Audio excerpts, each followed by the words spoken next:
bolandi émission Révélation Kimbangu mbote na bino banso bisika bozwami nazali na esengo ya kutana mesusu lelo na émission na biso Révélation Kimbangu mokolo mwa lelo kasi ala coutume émission na biso tokosenga kalo yembo sima tokozonga po ete tobeta lisolo na invité na biso ya mokolo mwa lelo.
Kitoko epesama kibongo na bandeko sima ya masini ndele loto yambi bongo papa Belikanda yazali mundimi na yamba kimbongiste pas ali surveillant lelo tokobeta lisolo ya mboka Mbata Kuluzu tata mama Vandalanda nini oyo ebatami na kati ya mboka Mbata Kuluzu mbote papa Belikanda mbote papa journaliste esengo pona ngai ya koyamba na plateau na ngai émission Révélation Kimbangu mokolo mwa lelo lelo toyeko beta lisolo ya mboka Mbata Kuluzu papa Belikanda koyeko ebisa biso na ino Mbata Kuluzu ezali esikani.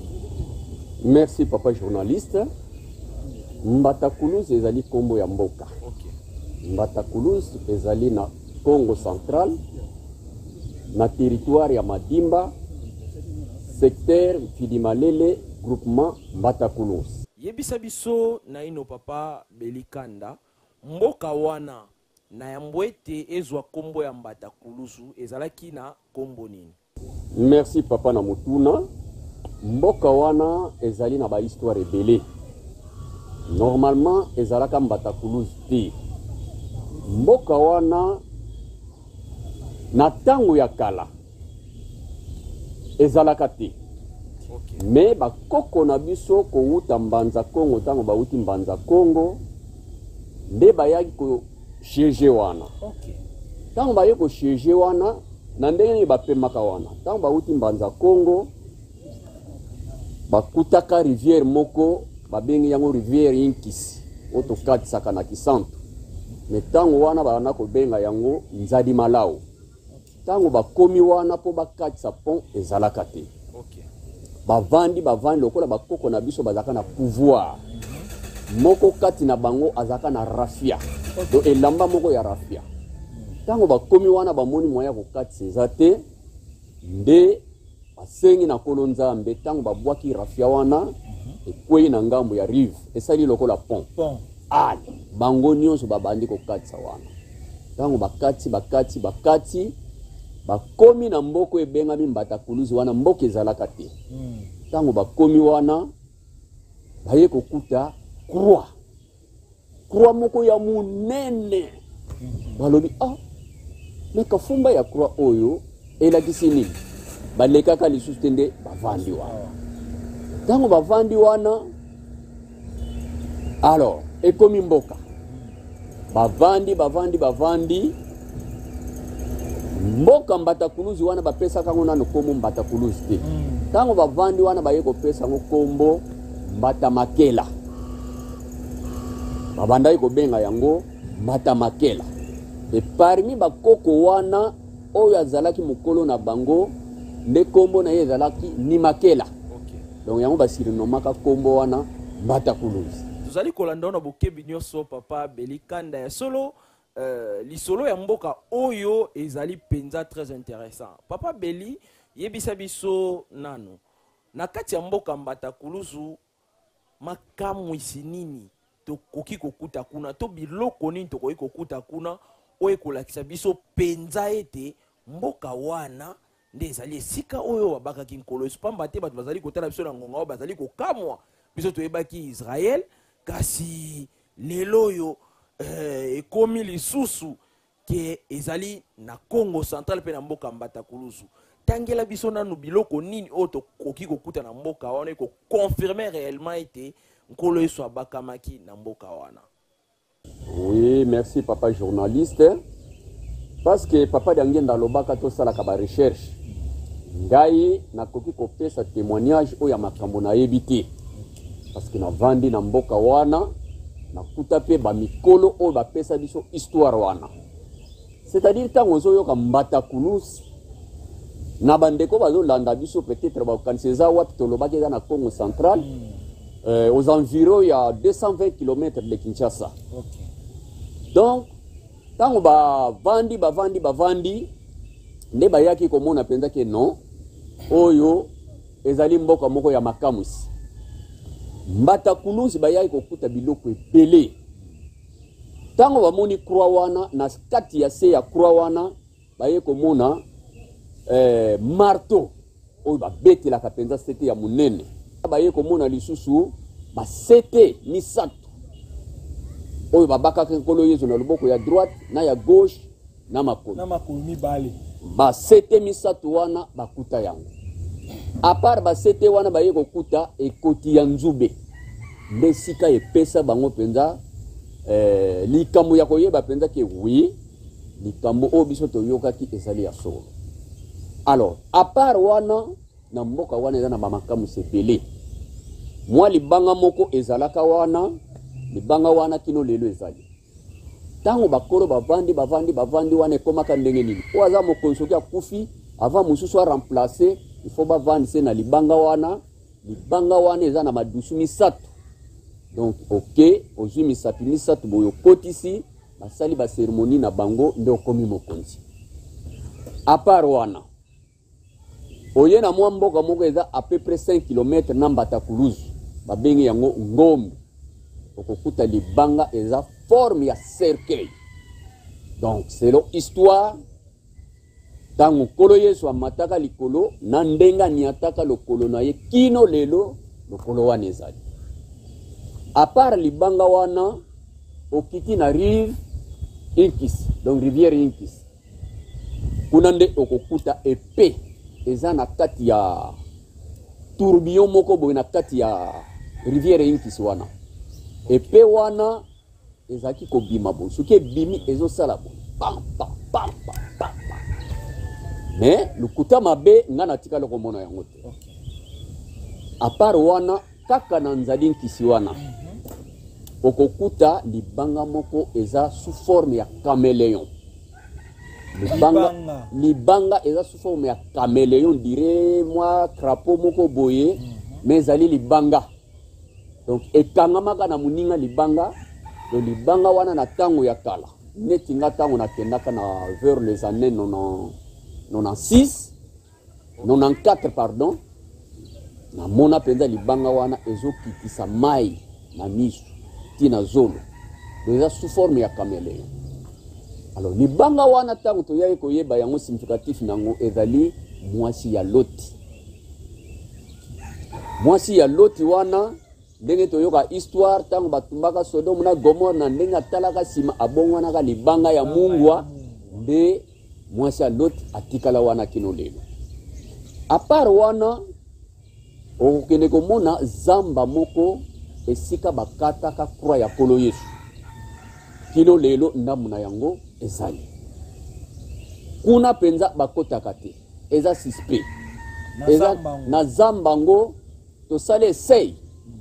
Do eza na banzoi moko eza kuna soki okotika fo babengana yo kuna. Moyo kota kuna eza te. Kino lelo zamba wana ezali. esika bakataka croix ezali secret nyonso wana mpona koyeba yango wana fo nkamba pesa nzela Vraiment. à part wana eza na ngomba oyo toyokaka Golgotha. Ngomba ya Golgotha. Donc naza na idée te na mokanda na nzambe soki eza na matie, c'est-à-dire nde bakomaki ete tata nzambe akolongola eloko ya mutuya akopesa yango na libota oyo ekobimisela yango mbuma kitoko. Donc précisément makambo nyonso ya nkolo Yesu eya nango awa na RDC. Pona likambo ya kwa osili koyebisa biso papa Belikanda na minutes oyo kwa wana ezali wapi? Papa journaliste omoni mokili na biso oyo ya Congo eza passe. Kwa wana na 1994 ngatango na komi na mboka wana na kuta yango mobimba. Kwa wana na kuta yango mobimba. To simba yango na molonga ni nangai na mwana nangai na 94 tovandi eza na tata moko autaka na mboka Kinshasa zali soldat kotanga kombo te tango wana papa oyo aboti ngai pasteur na mukuse tata wana amema équipe na yesu ki ya 8 personnes bakoma na mboka wana pona ko détruire croix wana. Bakoma na mboka wana a partir 11h bakuta bato bazalaka te na mboka nde bake kokuta petite sœur na ngai wa landa ngai azo pasola koni na epasola batuni ye poto kota na ndako wana esengeli to sala nini. Petite sœur alobi non mokonzi oyo asimaka fungola ndako wana azali bokende kuna botuna kombo intel baya kuna comme bato mboka bamona basoda bapalangani bango nyonso nde bake babotoli epasola oleki na nga azali kopasola koni baye babuki porte tango babuki porte bakuti na kati bakuti penda croix yango. Alors selon soda wana lobi eloko ezopesa biso passe na mokili na biso pona eloko ezali eloko ya bondoki do bandoki nyonso baya kosala makambo na bango awa. Donc eloko soki tozikisi yango okomona mboka ndenge ekobonga.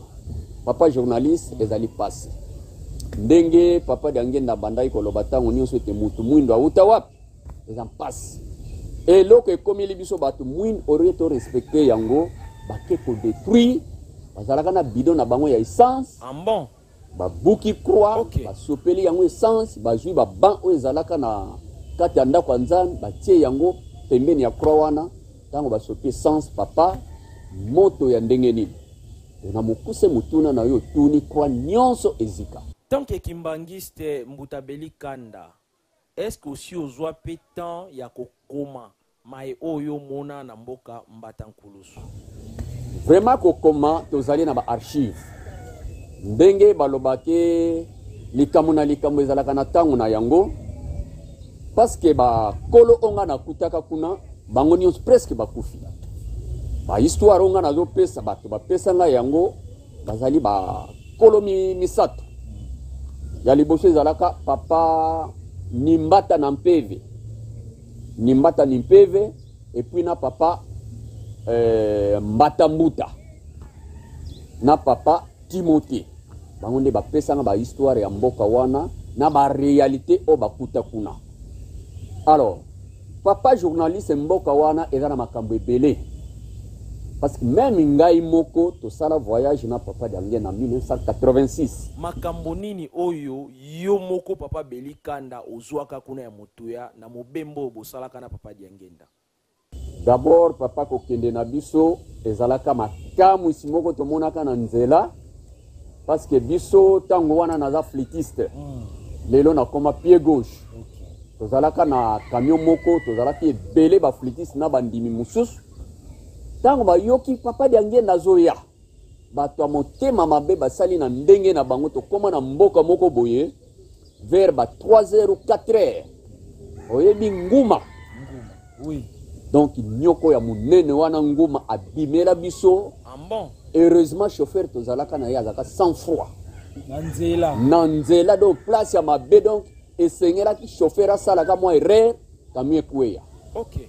Tango nguma bimi chauffeur abangaka te apusani place azalaka ala aniati ntango aniati ye oyebi ndenge azalaka molai kote ya nsima bareceveur bakiti wana batali mutu na ye finani na pine babangaka lisusu bazwi libende papapapa babomi ye bazwi nguma batie na kati ya motuka tokóma na ye te na Mbata Kuluzu. Papa yaki kokóma vers ba 4 heures cérémonie elekaka bien mais likambo ya kokamwa tokutaka kuna ntango tokoti ndako ya Nzambe ntango tokomi ntango moko oyo batelemisaka papa tomoni baressortissant nyonso ya Mbata Kuluzu wana babimi bake kolata basaki mandalala bapakoli bapoussière biso tozokamwa o makambo nini o o bakomi banganga kisi nde ntango batelemisi papa defile eleki nde mokonzi na bango aye wana afukami liboso na saki na ye alobi papa bayaka na meme na bango na mwa biloko ya mike biso toye kosenga bolimbisi papa tuni bango bolimbisi ya nini papa na ntango akala mboko oyo tosala makambo moko oyo Nzambe akoki kosepela na yango te ezali biso te me bana na biso oyo bakoko na biso oyo bazalaka na mboko oyo baye kopesa réponse balobi papa na ntango ya bakoko na biso ezalaka na chef moko azalaka akomo na ye Nimakela oyo nalobaki wana ntango mokonzi wana akoli ntango aye kokufa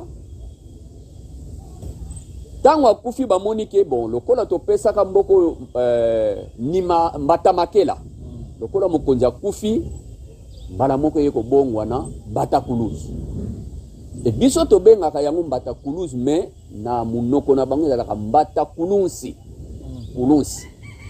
wana na Kimbata alors ntango akufi bayaka kotia mokonzi ya mwana mwasi na mboka wana mwana mwasi wana kondia koma kampaka azokufa te parce que ezalaki mobeko avant okoma mokonzi aza wana fa kufa na soki akufi te jamais ata azoloba lisusu te mwayo koma mokonzi eza te mais ezalaka na mwana na ye moko ayaka kosutukela mama na ye alobi koma mokonzi aboyi yo mama okomi na yo koko zoloba kutu te koma kutu soki moye ebimi fo babimiso libanda sikoyo ozolinga kokufa te bref mwana wana asalaka nini alobi te mama oyo soki nazeli kaka akufa nga na kozwa bokonzi te do ezalaka lokola mwana wana ya mobali do ezalaka lokola royaume moko boye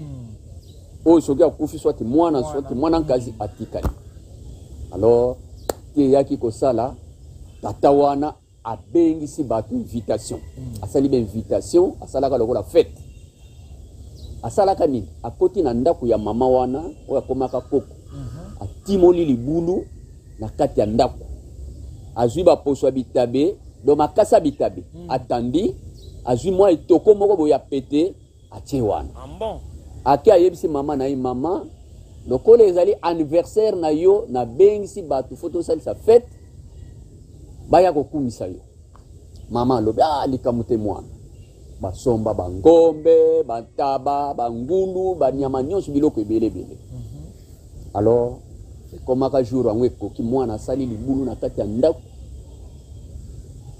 abengisi bato ya fête baye libanda fête ebanda miziki ebeti ndenge yango kaka ezalaka ntango wana bambundo ya maboko boye ntango fête esili balobi bon mama tozovandisa na kiti ya bokonzi okovandela na ndako mutu nyonso abandokota na ndako po atalaka ye likambo te bazwi mama na ye ale ntango bavandiseka na kiti wana la dindi na libulu mwana zwa pawa lezongisa mabele bakunda mama wana ya bomoi bon mwana zwi likanisa ko mama na mwana na ye moko ya liboso akufa alors tango mama na ye ataliki mwana ozokunda ngai ya bomoi mpo ozwa bokonzi alobi bongo mwana aloba ta eloko moko te azongisa mabele alobi likambo te soki côté tokendaka bakendaka ya bomoi bino kaka mais soki tokendaka il faut kufa nanu nzambe ye moko ayibi mais likambo bino bosali banda lelo na mboka oyo okotikala kokanga lisu nyama te mbinzo te mbisi ya mai te do bilakeli na tikeli bino yango wa na mokuse papa journaliste banda wana mboka wana bakomaka na misère okozwila chimbriki wapi okozwila liyebo wapi mbinzo wapi do bakoma kolia kaka bapondo ezanga mafuta biloka ya ndenge wana mais tangu tokena papa dange na 86 nde tangu bayiko senga bolimbisi basaki wana na bana mike balataka ya papa ayambaka bolimbisi na bana tangu ayambi bolimbisi sili ceremonie sili nde kati na bango papa asengaka o azali koleka ye papa na kimukolo papa dange na tuni bino nyonso ndenge bozali awa nani aza mukolo koleka ngai ale tata mususu abimi papa tuni yo botama na mbula nini 1900 kingani papa lobi ozali leki na ngai ya mibale abimi obotama mbula nini na botama 1900 kingani papa lobi ozali leki na ngai nde papa mbata mbuta ye kobima tango alobi mbula na ye papa lobi yo mokolo nanga bapesi micro ba journaliste bopesa tata wana micro a se présenter kombo nanga mbata mbuta na botami na mboka tele boyi na boyi papa tuni bon mbuta na lingi na yeba na mbata kulus oyo croix oyo ya kafumba ya croix toye kokuta bokunda nani papa mbata kulus atali likolo atali na salobi papa awa toyebi mutu bakunda wana te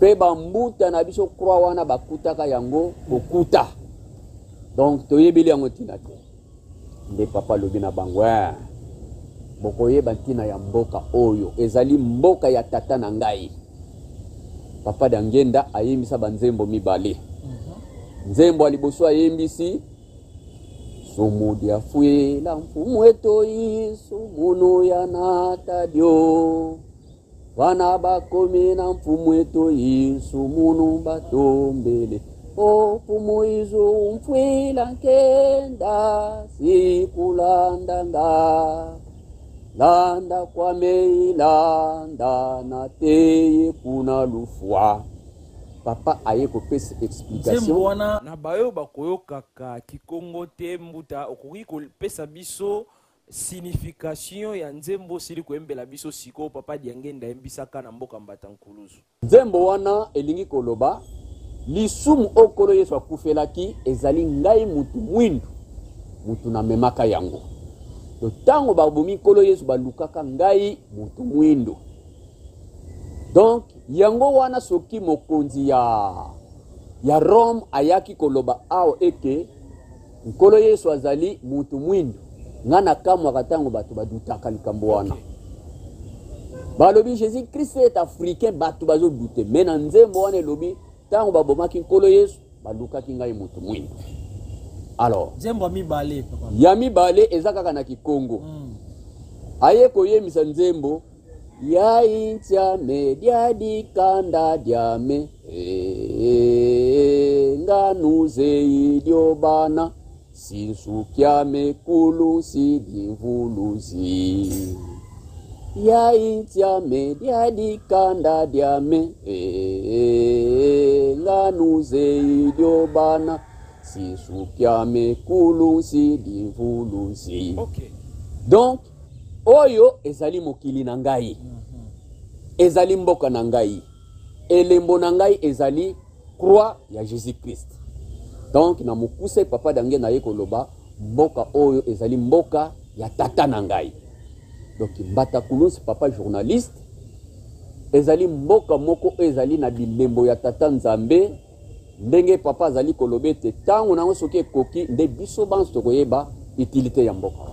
Ezalaki esengo pona biso koyamba ona plateau na biso émission révélation kimbangu mbota beli kanda kasi lelo ya motu yo tokozwa ezali ete tobetaki bongo lisolo ya mboka mbata nkuluzu na mobimba na yango nde ezali mbala ya liboso te pe ya suka te oyo oleki na plateau na biso émission révélation kimbango ya mokolo mwa lelo kasi mikolo mizali koya to na ba volume oyo koya tokubeta penza lisolo ya mbata nkuluzu na kati na yango penza pe émission révélation kimbango ezali ko annoncer na bandeko banso bakolingaka émission révélation kimbango ete tokokita biso moko na mboka wana pe tokende kozwa ba image oyo kolakisa ya solo ete makambo nyonso oyo mbuta beli alobi ezali bongo ya solo kasi papa Beli Kanda ebisa biso ozali kimbangiste bandeko bazali kotala yo bakimbangiste pe bano kimbangiste okoki kote ya bango nini na likambo etali mboka mbata nkuluzu. Merci papa journaliste. Biso batu mwindu tondimaka keloko mundela sali. Mais oya biso moko tolingi kopesa yango valeur te. Parce que biso ndenge tozo lobaki ete papa Yangenda molimo mosantu ye wana papa Simon Kimbangu Kiangani. Yende mutu ayebisi biso mboka wana ezali mboka ya tata na ye. Parce que ngana kutana na mutu oyo apesa nga lisu histoire na mboka wana ke omoni place wana ozomona ezali esika tata Simon Kimbangu abandaki kosala bilanga na ye na Congo oyo atika wana tango amoni nkolo Yesu bazomatisa na furuge tata Simon Kimbangu atiki Congo na ye aye ko rapidité pour komisa papa sika to mona na film basala Simon de Sirène voilà yango wana Congo wana dommage pona siko ekozala ke pola sinon ezalaka papa wana alobi na biso bilanga ya tata Simon Kimbangu yango wana ngape nakutana na tata Simon Kimbangu donc ezali mboka moko bato bazolanda biso ezali mboka moko ya makamwisi c'est-à-dire nzambe abomba biloko na ye na mboka wana tangu soki ekoki papa journaliste na songa sima mwa muke biso bakimbangisi mboka wana na koloba to fréquenter yango mingi te mais bato ba fréquenter yango mingi l'église catholique pota ngana za kuna bamindele bazouta poto otali mwa mboka muke ba jipe tandami ya bamindele na bamindele pona nini kwa dore kaka croix wana bazo kita tina mai do ba film wana ti lelo bazana do eza mboka moko bato badutaka na yango te surtout na biso bakimbangiste etango tokomaka na fete na biso ya le 25 mai il faut peto raisonnaka mboka wana ezali mboka moko ya mutuya donc omoni ndenge tolanda histoire ya papa Yangenda akenda na Israël mangomba bazalaki ebele kuna tango bakomi na tour ya papa Yangenda papa lobi posa na ngai na mona esika bakundela nkolo Yesu bamema papa Yangenda balakisa ye bisika misato bakundila ye awa bakundila ye awa bakundila ye awa papa tuni bango mais bankolo Yesu bazalaka boni moko mais ba cimetière misato elingi kolakisa nini bazangaka lisu réponse ya kopesa elingi koloba makambo nyonso ezalaka kuna ekomela biso awa ndenge kaka bato bazali koduta meme Jérusalem ya sika nkamba nouvelle Jérusalem bato balobi te bakimbangisi oyo lelo nazomona bato bazofinga nkamba kuna eloko eza te mawa mingi papa journaliste vraiment Mbuta Beli Kanda na bandeko bazali kotala ona émission na biso révélation kimbangu to rappeler te yo ozali chrétien kimbangiste po ozali bongo surveillant pe ozali moko ya bato bavanda na kati ya mboka wana oyo nyonso ozali kobetela biso lelo ezali histoire oyo yo ozwe pa ya bakulutu oyo bapesa yo na likambo etali mboka wana pe umeli mingi na kati ya mboka wana kasi bato bazali kotela biso bakoki pe komituna Mbuta Beli makambo nyonso oyo lobi ovanda na kati ya mboka wana est-ce kokoki kozala ata na bafoto ya maemanso oyebisi biso awa papa ba archive ezali makomi pe ezali ne yango na kanali oyo ya bino oyo bato bazolanda biso makoki nde mutu ezozanga mpona kosala mwa balivre kobimisa yango bato mosusu pe batangaka yango makoki ezali te ezalaki esengo mpona biso koyamba na plateau na biso émission révélation kimbangu Mbuta Beli Kanda ya solo lelo tobetaki histoire ya mboka mbata nkuluzu kasi lelo ezali première volume nde tokoleka na ba volume oyo etikali mikolo mizali koya ya solo bandeko balandi émission na biso révélation kimbango émission na biso komi na suka kaka ndenge na kolobaka tango nyonso lipa ya lokuta ekobongwa na kazelo na monoko oyo tolobaki lelo ezalaki bongo histoire ya mboka mbata nkuluzu kasi tokoki kosisa émission na biso boye te sans que tozongisa merci na nzambe ya mpungu tulendo lolenga apesi biso pema pe makasi ya kosala émission mokolo mwa lelo lisusu tokobosana te baye tiaka biso maboko na émission na biso révélation kimbangu ndakisa tozali komona bongo na mikili ya poto papa Hervé Kapu mama Agrippine Bole mama Toto Lisika na Allemagne bozali penza ebele mama Léa Wawina na Canada bozali tellement ebele sans oublier mama Naomi Makiese na France pe lisusu bandeko banso bokolandaka biso groupe révélation kimbangu monde oyo bokosutenaka biso tozongiseli bino matondi équipe technique to travaille ki na bino mokolo moyo na kobosanaka bino jamais bilombe ya tata Simo Kimbangu na nsima ya bakamera na ngai tozali bongo na papa Anatole pe lisusu papa Rossi Mabanza pe na réalisation tozali bongo na papa Fabio Batokwemi biso na bino tokutani mikolo mizali koya soki tata Nzambe mpungu tulendo akoboma mokili na ye na moto te matondo mingi